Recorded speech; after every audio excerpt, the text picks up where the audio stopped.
Véritable success story de la radio Espace Guinée, les grandes gueules, détentrices des meilleurs scores radio en Guinée, de la meilleure émission talk show, a donné le créneau horaire du départ au bureau et du retour à la maison, récoltant depuis des années consécutives le titre d'émission la plus écoutée en Guinée, toutes catégories confondues. Un grand total de plus de 5 millions d'auditeurs ont été fidèles au talk show Les GG, diffusé jour après jour sur toutes les stations du réseau Adafo Média de 9h à 10h30, un exploit qui restera longtemps dans les annales de la bande FM en Guinée. Oui, l'émission qui parle de vous, mesdames et messieurs, tous les matins sur Radio Espace. Vous nous regardez également à la télévision en deuxième partie de soirée. Donc, vous avez accès au GG. Dans un instant, nous allons continuer l'émission. Mais d'abord, quelques réactions des auditeurs sur Twitter, hashtag GG. Beaucoup de réactions ce matin, évidemment, avec Bams Mohamed qui réagit. Bonjour les GG. La synchronisation de votre émission à la radio Kania mais ne donne pas trop d'interruption. Je sais pas trop. Donc, ça, c'est du côté de Kindia. On a Moria Kaba aussi qui réagit. Moria Kaba de l'UFR, évidemment. Bon, affaire port autonome de Conakry. La DG et l'adjointe, donc, c'est clash devant les travailleurs en colère et sous l'œil des médias. Ce spectacle nous révèle qu'il y a trop de flou autour de ce contrat de bail. Nos députés doivent se saisir de l'affaire. Hashtag GG, Moria Kaba qui réagit. On a aussi Hassan Diallo qui réagit. Salut, c'est Hassan Diallo. Lorsqu'on pense qu'on est nommé pour satisfaire celui qui nous a nommé à ce pays, n'est-ce pas la plus belle manière d'exposer donc son incompétence? Il pose la question. Ces deux responsables du port nous montrent que ce pays est un gag. On reste dans le sillage avec Ibrahim Assorisso sur Twitter qui réagit. Même Makanera, il doit être choqué de retournement de veste d'Aboubacar Silla. Même lui, il n'a pas fait pareil. Voilà, on reste avec Noumou qui réagit. Avec tout ça, avec tous ces détournements, on continue avec les slogans, les caisses sont vides. Voilà, Wallahi, 8000, c'est bon. Allez, on reste avec Sultan de Conakry sur Twitter toujours. Quand j'ai vu cette vidéo, je me suis dit, voilà le port. Voilà, merci à Suleiman Konaté aussi qui dit, bonjour les GG, Suleiman Konaté depuis Lubreka. La concession illégale et injustifiée du port autonome de Conakry interpelle toutes les forces sociales du pays à s'organiser, à s'opposer à cette politique qui ne vise qu'à enrichir donc les gouvernants et appauvrir davantage nos pauvres populations. L'heure est grave et il y a de fortes velléités à brader donc les ressources du pays. Nous restons dans le sillage. Je pense qu'on a lu ce dernier message. On va continuer, mon cher Tamba. Et puis, oui, monsieur, oui. Alors, juste dit que depuis mai 2018, on met encore une fois la Banque centrale au défi. Cette fois, oui. Depuis mai 2018, donc, avec ces bruits, le document qui serait la réponse de la Banque centrale, donc la réponse apportée au chef de l'État, dit que depuis mai 2018, les opérations ont été stoppées. C'est-à-dire que MSS ne convoie plus. Mai 2018. Nous sommes au mois de septembre. Évidemment. Alors, ça. Depuis, je dis ça comme ça. Oui. Vous comprenez un peu le style. Oui. Alors, nous sommes en septembre. Alors, jusqu'à date, pourquoi le montant incriminé, en tout cas le montant qui soulève toutes ces suspicions et toutes ces interrogations, pourquoi le montant incriminé depuis mai 2018 n'est pas revenu au pays? Parce que ce que les gens doivent comprendre, le montant incriminé n'est pas dans les comptes correspondants de la Banque centrale, sinon ça aurait été crédité. Donc ce n'est pas non plus à la Banque centrale. Alors c'est où? Est-ce que les caveaux, si MSS en détient du côté de Dubaï, de MSS, sont plus rassurants que la Banque centrale de la République de Guinée? C'est la question que je me pose. Moi, on m'accuse d'une telle chose, où il y a des suspicions autour d'un tel montant. Depuis mai, j'aurais fait rapatrier le montant en Guinée pour répondre à toutes ces interrogations. Ensuite, d'une certaine période, Abaka donnera plus de détails là-dessus, de novembre 2015 à juin 2017, pendant cette période, les opérations de MSS ont été stoppées. À l'époque, je pense que M. Diobaté qui était directeur d'échange. Ensuite, Yero Baldé était premier vice-gouverneur. Ouais. Ça a été stoppé. Alors qu'on nous dise ce qui s'est passé réellement pendant cette période. Je comprends pas. Clôturé, tu veux dire? Non, pas clôturé, ils ont arrêté, ils ont suspendu. D'accord. Suspendu par la Banque centrale. Ils ont suspendu, ça a été suspendu par la Banque centrale. Okay. Alors, parce qu'il y avait des appréhensions. Oui. Alors qu'on nous dise que ces appréhensions ont été levées raison pour laquelle les opérations de MSS ont repris. Des grandes gueules. Ouais, justement, c'est l'autre question qu'on se pose. Pourquoi, à un moment donné, la Banque centrale avait pris la décision de suspendre les opérations de convoi de fonds de ces devises par la société MSS. Pourquoi cette suspension a été décidée? Parce que tout simplement, comme on l'a expliqué ici, le constat avait révélé que plusieurs fois, les montants confiés à MSS n'ont pas été entièrement déposés dans le compte correspondant de la Banque centrale du côté de Dubaï. C'est à la lumière de cela que la Banque centrale donc, a pris la décision de suspendre. Plus tard, les opérations vont reprendre. Mais on pose la question à monsieur le gouverneur et à tous ceux qui étaient à ses côtés à l'époque. Et sous quelles conditions, dans quelles conditions plutôt, ces opérations ont repris? Est-ce que les montants qui manquaient à l'appel étaient totalement rentrés? Est-ce que toutes les assurances MSS avaient fourni tous les gages de sa solvabilité et de son sérieux à transporter les montants, à lui confier et à les déposer dans les délais au point à la destination? Est-ce que toutes ces garanties avaient été fournies? Donc, il y a du flou autour de ce contrat. Parce qu'il faut rappeler qu'il y a un premier contrat donc, qui avait été résilié. Et c'est le gouverneur Lucien Nabé donc qui a signé le second contrat, parce qu'on entend que c'est le vice-gouverneur, l'actuel ministre de l'enseignement supérieur qui a signé le premier contrat. Oui, c'est lui qui aurait signé le premier contrat, mais c'est Lucien Nabé qui a signé le second contrat après les problèmes que nous venons donc dénoncer ici. Est-ce que tous les problèmes avaient été évacués? Est-ce que tout le brouillard qui empêchait donc de voir clair dans les opérations de MSS, les opérations de convoi, est-ce que tout ce brouillard avait disparu? Ce sont des questions qu'il faut se poser. On n'accuse encore une fois personne. Mais je pense qu'il est du devoir et de la responsabilité aujourd'hui des premiers dirigeants de la Banque centrale, aussi bien M. Lucien Nabé que le gouverneur, le vice-gouverneur Baïdi Haribo, qui est sorti sur les réseaux sociaux. Je pense que la meilleure façon, c'est de venir dans cette émission, parce que c'est ici que nous sommes posés des interrogations. Encore une fois, nous n'avons accusé personne. La meilleure façon, vous faites un communiqué qui n'est ni signé ni cacheté, venez répondre dans cette émission. Donc nous vous lançons cet appel. C'est pas un défi, mais c'est de votre devoir de venir éclairer et de venir répondre aux interrogations, aux multiples interrogations que nous nous posons. Politiciens véreux, fonctionnaires corrompus, promoteurs immobiliers voyous, justice passive. La Guinée devient-elle mafieuse? Les grandes gueules d'Adafo Média ne lavent pas plus blanc, mais vous permettent de défendre votre pays en vous informant. Avec les grandes gueules d'Adafo Média, dénoncez les turpitudes, nous garantissons le secret des sources. Envoyez vos documents à espacefmguinée.info, rubrique Contact. Les grandes gueules d'Adafo Média, ou le socle de la liberté d'expression en Guinée. Nous continuons notre émission, mon cher Tambar. On a écouté évidemment le compte-rendu de nos collègues Abba Diallo et Moussa Moïsi là. Déjà que les autorités de la Banque centrale se sont claquemurées et qu'il est compliqué d'avoir accès à eux, et c'est vrai, bien entendu, Aboubacar et Moussa Moïse, qui sont quand même, il faut le reconnaître, des journalistes sérieux en matière d'enquête, ils ont fait leur travail et essayé de joindre ces différentes têtes de la Banque centrale. Ce matin encore, on a essayé auprès du numéro qui est en dessous de ce communiqué de 100 francs guinéens.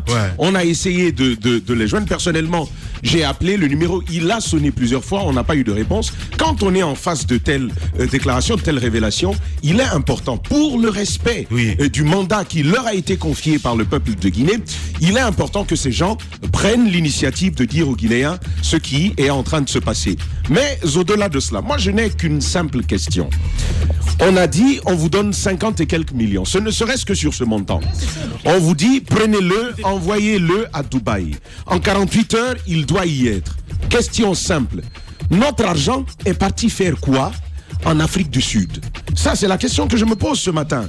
Que l'argent soit disponible ou pas du tout, l'argent là, il est allé faire quoi en Afrique du Sud, alors qu'il aurait dû être à Dubaï? Ça, c'est une question à laquelle il faille répondre. Ces autorités ont obligation de nous dire très précisément ce de quoi ils retournent. Mais de l'autre côté, de l'argent déposé comme ça, en fait, ça ressemble au même exercice bancaire traditionnel. C'est-à-dire que vous faites un dépôt, les banques utilisent votre argent, On le fait fructifier. Ensuite, ils ont leurs bénéfices et on vous rend votre argent. C'est ce qui est en train de se faire. MSS, et la Banque centrale, et ces autorités-là, ils se sont inscrits dans cette logique. Donnez-nous votre argent, au lieu d'aller le déposer, eh ben nous, on va l'utiliser très rapidement. Quelque chose de 48 heures. C'est 6 mois après, le montant n'est pas totalement inscrit. Au-delà de cela, on répète la même bêtise, on récidive. L'argent n'est pas complètement déposé. Et ces gens qui écrivent au président de la République pour lui expliquer ce qui est en train de se faire, vous imaginez le danger. Vous dites au président de la République, écoutez, l'argent il est disponible, il peut rentrer même en 48 heures à l'appel. L'argent est allé faire quoi ailleurs alors qu'il devait être à Dubaï? Ça, c'est une question à laquelle ils auraient dû réfléchir avant d'envoyer ce document. Moi, j'ai envie de terminer pour dire l'État doit réagir. Peut-être, hein, on sait bien que ce n'est toujours pas le cas, mais c'est important qu'on entende pour une fois un président de la République qui tienne parole. Il a promis de faire tomber des têtes, il a promis de lutter contre la corruption. Son premier ministre est venu, il a dit la même chose. Ça, ce sont des dossiers pour lesquels on aurait déjà, parce que ça ne date pas de maintenant, on aurait déjà dû savoir qu'il y a une mesure, il y a une démarche qui a été ouverte, au moins pour comprendre ce qui est en train de se faire. Le Premier ministre, il est où? Docteur Kassouri, Fofana, la Cour des comptes, Roby viendra tout à l'heure. Le président de la République, il est où? Alors que nos richesses sont bradées. C'est 189 milliards de francs guinéens. On souffre ici pour 50 milliards par mois pour tout le fonctionnariat en Guinée. 189 milliards, c'est près de 4 mois de salaire pour les fonctionnaires guinéens. Seulement quelques individus qui se le prennent et qui se le mettent en poche. Ce n'est pas acceptable. Il faut absolument demander des comptes à ces gens. Merci beaucoup, mon cher Tom. Allez-y, mon cher Roby. La Cour des comptes, elle est où? Elle est complètement muette. C'est une cour désolée. Elle n'existe pas. Elle n'existe que de nom. Encore une fois, quand on entend des dossiers pareils, on remue un peu les souvenirs. Il faut se souvenir que certains responsables de la Banque centrale aujourd'hui étaient interrogés hier par le capitaine Dadis et ont reconnu des faits. Aujourd'hui, ils sont revenus, ils sont des responsables de la Banque centrale, ils dirigent, donc les voleurs d'hier sont blanchis aujourd'hui. Donc la pratique continue. Abakar se pose la question sur pourquoi on avait suspendu le contrat les opérations des MSS. Évidemment que quand vous êtes dans la spéculation financière telle que Tamba essaie d'expliquer, on vous donne 50 millions pour aller déposer, vous en déposez que 18 et le reste, vous faites un roulement de fonds et après vous venez déposer 10 000, 20 000, 30 000, etc. à compte-gouttes comme ça. Finalement, on oublie même que vous n'avez pas tout déposé. Évidemment qu'il y a les ristournes à partager. Bien. Et lorsque les ristournes... Non mais attends que j'y aille. Oui, mais on revient à la dernière. Lorsque les ristournes... On a Sidia Touré en direct chez les GG. Les grandes gueules. Bonjour Monsieur Touré. Bonjour. Bienvenue chez les grandes gueules. Vous avez certainement suivi l'actualité. Nous parlons de ces transactions au niveau de la Banque centrale. Si vous avez suivi le dossier, qu'est-ce que cela vous donne comme explication? Qu'est-ce que vous en pensez réellement? Écoutez, merci de m'avoir appelé. Je n'ai pas suivi le dossier, mais j'ai entendu un certain nombre de choses.